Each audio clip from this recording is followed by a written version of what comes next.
2020년 11월쯤이라고 생각되는데요. 예, 그때 중국의 전기차 ETF를 사십시다.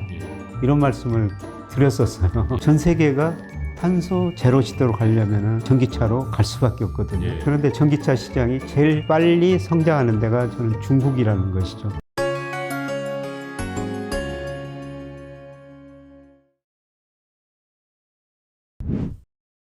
뭐 아까 사실 또 일본 엔화가 많이 싸져서 저평가된 상태라서 달러 팔고 엔화 살 때라고 이제 말씀을 주셨는데 주요 외환으로 저희가 달러랑 위안화, 유로와 엔화 뭐 이 정도를 이제 본다고 하면 지금 현재 제일 매력적인 외환은 어느 정도? 저는 단기적으로는 N이라고 보고 있고요. 예. 예, 그다음에 뭐 5년 정도 내다 보면은 중국 위안이라고 보고 있거든요. 근데 최근에 그 IMF가 2027년까지 세계 경제 전망을 해놨는데 2027년까지 미국 비중 계속 세계 GDP에서 차지하는 미국 비중 축소예요. 그러니까 장기적으로 보면은 뭐 달러 지수하고 미국 세계 경제에서 차지하는 비중하고는 같을 수밖에 없거든요. 달러 가치가 하락하면 미국 비중 축소되는 거고 미국 경제가 나쁘면 또 달러 가치가 떨어져가지고 미국 비중 축소인데요. 그런데 세계 경제에서 차지하는 미국 비중이 2000년 IT 거품 붕괴 직전에 32%였어요. 그런데 많이 떨어졌다가 최근에 좀 반등해 24%인데요. 2027년 가면은 22% 정도로 더 떨어진다는 겁니다. 이 미국 비중 축소라는 건 달러 약세라는 겁니다. 그러면 달러가 약세되면 상대적으로 어느 가치가 올라갈 것인가.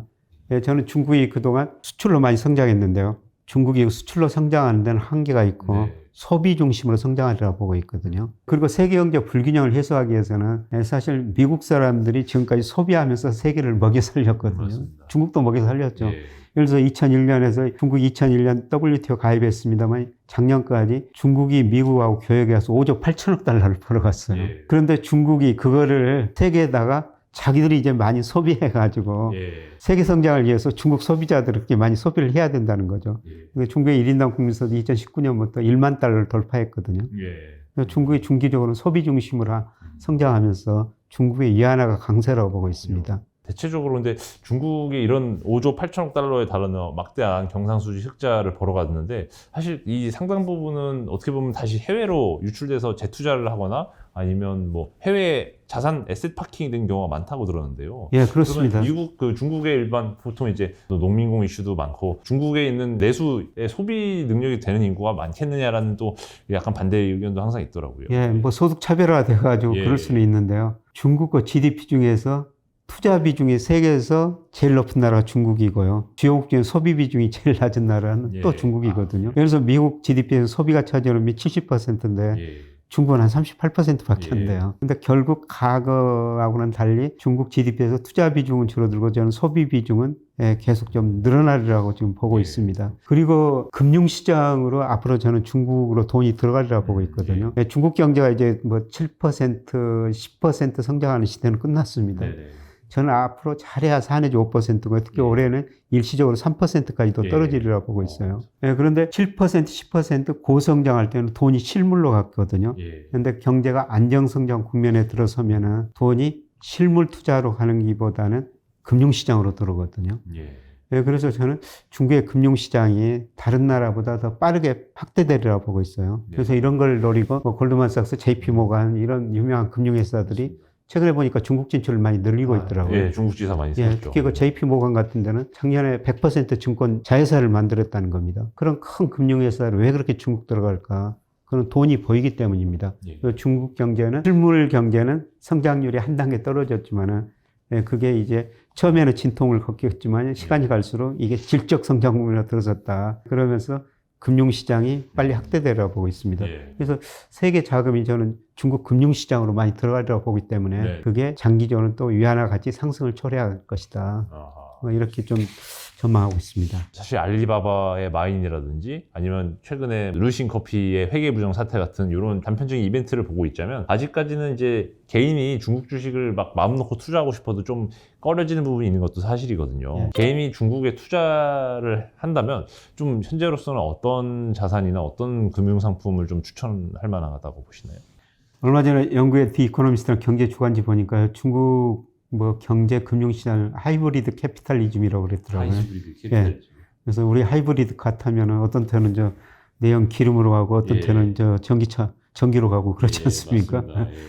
근데 중국은 정부가 그렇게 시장 기업에 개입할 수가 있다는 것이죠. 그래서 저는 중국 개별 기업 사는 거는 중국 정부 언제든지 개입할 수가 있으니까 좀 위험하다. 중국 투자하실 때는 펀드, 랩, 그 다음에 ETF 같은 거로 투자하자. 우리 매일경제 다양한 유튜브가 있죠. 그래서 제가 2020년 11월쯤이라고 생각되는데요. 그때 중국의 전기차 ETF가 우리나라에서 상장이 됐거든요. 그때 중국의 전기차 ETF를 사십시다. 이런 말씀을 드렸었어요. 그런데 그게 10,000원에 상장이 됐는데 그게 20,000원 한때 넘었습니다. 맞습니다. 그래서 이게 너무 빨리 오른다고 그랬는데 그 뒤로 좀 급락해가지고 지금 뭐 13,000원 안팎에서 움직이고 있는데요. 저는 이런 것들이 장기적인 추세라고 생각하고 있거든요. 전 세계가 탄소 제로 시대로 가려면은 결국 내연기관차 없애고 전기차로 갈 수밖에 없거든요. 그런데 전기차 시장이 제일 빨리 성장하는 데가 저는 중국이라는 것이죠. 요새 애널리스트 자료 보니까 세계가 전기차 점유율 침투율이라고 그러더라고요. 그게 세계 평균이 한 12% 정도 되는데요.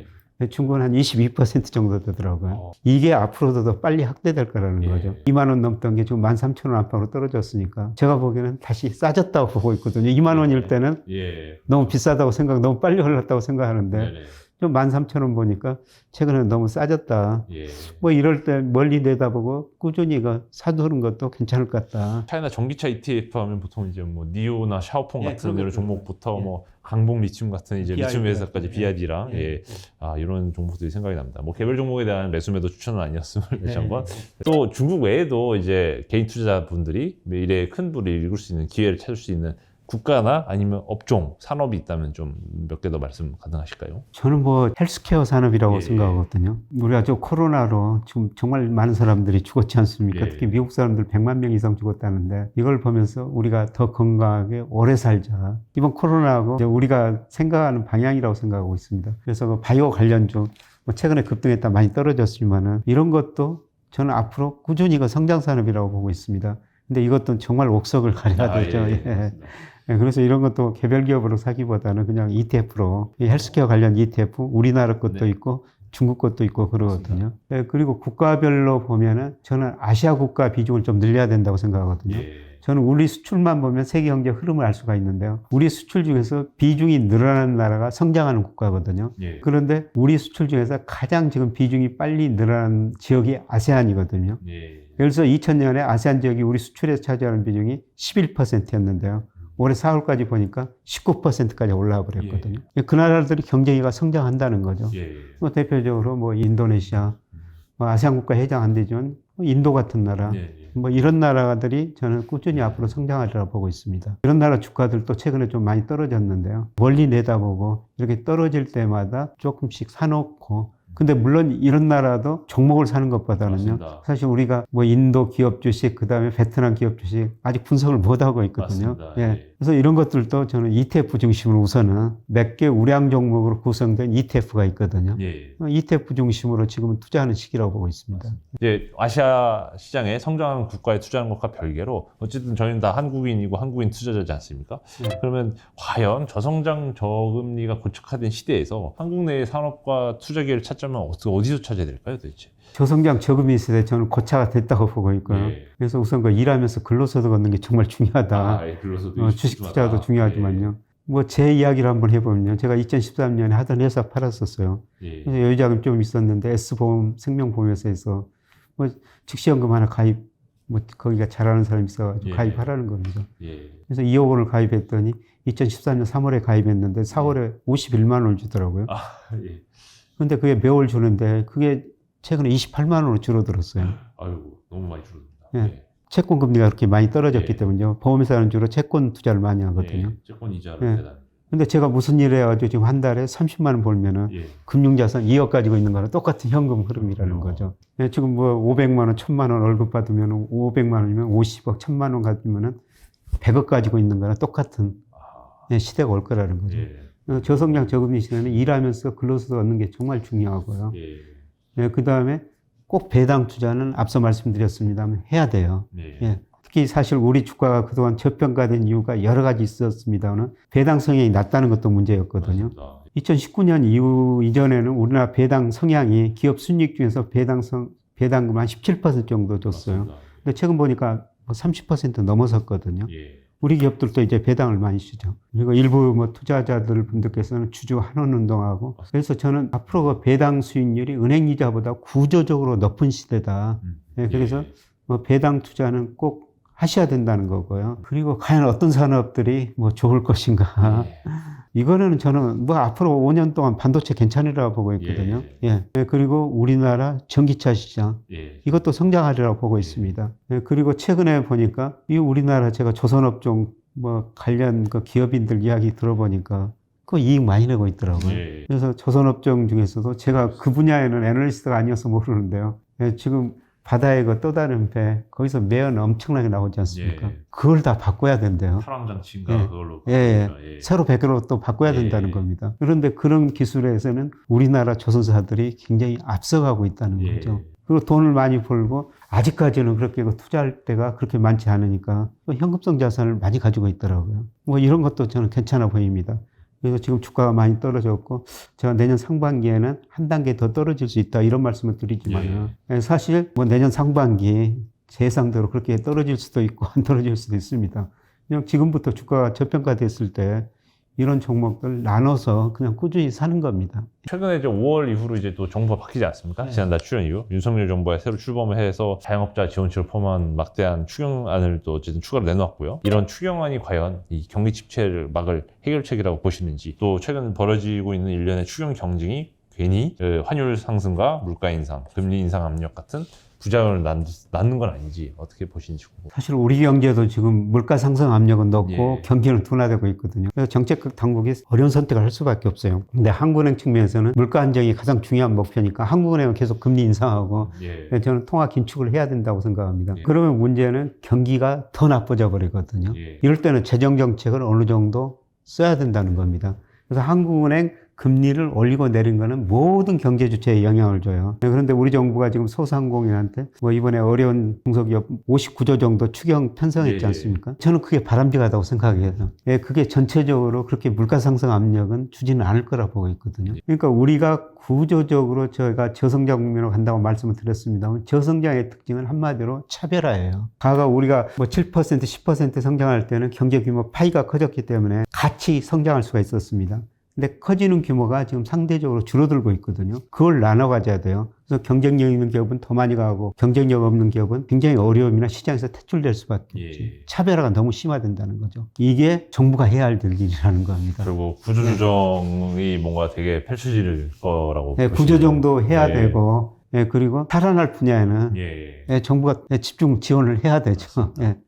그래서 지금은 통화정책하고 재정정책 좀 구분해야 된다. 물론 지금 통화정책 쓰면은 총수요 곡선이 좌측으로 이동하는데 여기서 또 재정정책 쓰면 총수요 곡선이 우측으로 이동해 버리니까 통화정책 효과가 줄어들거든요. 그런 거는 맞는데 그래서 너무 차별화가 심화됐기 때문에 재정은 미시적으로 써야 된다. 그렇게 지금 보고 있는 것입니다. 신간 더 찬스에서는 또 연령대에 따라 다르겠지만 좀 2030 세대랑 또 4050 세대 좀 달리 구분해서 부동산과 이제 금융자산의 비중을 가져가자고 말씀도 해주신 것 같아요. 혹시 뭐 개인적으로 20, 30대 젊은 투자자 그리고 40, 50대 이상의 경험이 있으신 투자자분들한테 조언을 좀 어떻게 나눠서 자산 배분을 하라고 하시는지 궁금합니다. 우선 우리나라 가구 전체적으로 보면요. 실물자산 주로 부동산이죠. 이게 작년 기준으로 보면 77%예요. 금융자산은 23%밖에 안 되거든요. 그리고 여기서 금융자산에 전월세 보증금이 들어갑니다. 전월세 보증금. 그걸 제거해버리면 순 금융자산은 17%밖에 안 됩니다. 이게 너무 낮아요. 그리고 특히 50대 후반, 60대 이분들은 실물자산이 80% 이상이거든요. 근데 갈수록 저는 부동산은 유동성이 떨어지는 자산이 될 것이다. 그래서 부동산을 어느 정도 유동화하고 부동산 비중 줄이고 금융자산 늘려야 된다. 배당 투자는 더 늘려야 된다. 그리고 국내 해외 특히 아세안 비중을 좀 늘려야 된다. 이런 말씀을 드리고 싶고요. 그 다음에 그 주식 비중, 가계 금융자산 중 주식 비중 우리나라가 23%거든요. 일본은 한 15%, 미국은 54%예요. 예. 미국은 지나치게 높다고 생각하고 있고요. 일본은 지나치게 낮고, 우리 23%도 저는 우리 경제가 구조적으로 저성장 저금리 시대에 접어들었으니까 23%가 낮다고 생각해요. 네. 뭐 평균적으로는 저는 25% 넘어야 된다고 생각하고 있고요. 그런데 이런 비중은 사실 연령대에 따라 다 다르죠. 뭐 60세 이상 이분들은 사실 주식 투자를 그렇게 많이 늘릴 필요는 없는 것 같습니다. 주식이라는 게 장기적으로 오르지만은 맞습니다. 또 단기적으로는 떨어질 수가 있거든요. 그런데 20, 30대는 구조적으로 우리가 저성장 저금리 시대에 접어들고요. 그 다음에 치리법칙이라고 있는데 은행에 복리로 예금했을 때 금리에 따라 되고 원금이 몇 년 후에 2배가 되느냐.